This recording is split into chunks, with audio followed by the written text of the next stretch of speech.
Enter the dark world of crime, where loyalty and betrayal clash. Uncover chilling tales of retribution as we expose the consequences when snitches cross the line. Brace yourself for a spine-tingling exploration of justice, loyalty, and the deadly price of secrets. Number 4. In a shocking twist, an old murder case resurfaces, implicating former Governor Ray Blanton. Investigator Rick Earl uncovers evidence linking Blanton's administration to the killing of a businessman.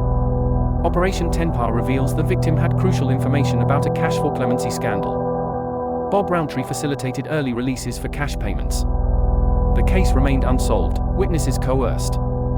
In 2015, William Edward Alley admitted to shooting the victim, motivated by his FBI cooperation. Shockingly, witnesses tied to Tenpa met tragic fates. Number 3. Gang member sentenced to 40 years for killing police informant. Lawrence Police Department confirms Jorius Byrd, a former confidential informant, was shot to death 10 years after providing information on local crime. Antone Blakely convicted for the murder.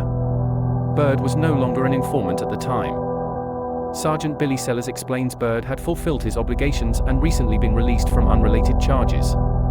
Blakely waited in Byrd's apartment with co-defendants outside, shooting him and chasing him down. The case involves at least 9 people. Byrd's information was not about Blakely but narcotics.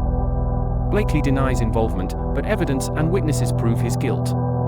Informants are advised to maintain secrecy due to the risks involved. Sellers hopes the sentencing brings closure to Byrd's family. Blakely receives 40 years for murder and 5 years for weapon possession, serving at least 85% of the sentence.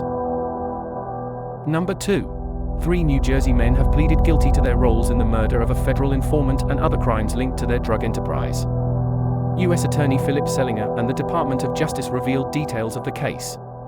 The incident occurred in 2018 when an undercover informant faced danger from rival gangs and drugs.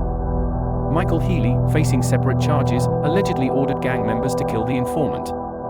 In a failed attempt, an innocent bystander was shot instead. The 3 men regrouped and, on March 12, 2018, executed the informant. They were arrested and charged with racketeering. Hill and Daniels also pleaded guilty to additional murders. Sentencing ranges from 20 to 38 years. The investigation's success was attributed to collaborative efforts among law enforcement agencies. Number 1. Cornelius Mapson, 34, has been found guilty of first-degree murder and additional drug charges in the 2018 homicide case of Nina Gatto, a confidential informant. Gatto was suffocated in her Scranton apartment as part of a plot orchestrated by Mapson, Melinda Palermo, 39, and Kevin Weeks, 27. They injected her with fentanyl to stage a drug overdose.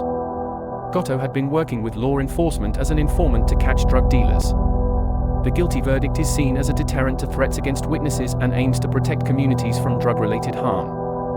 Mapson's bench trial concluded with the verdict, and he faces a potential life sentence. Sentencing details are pending.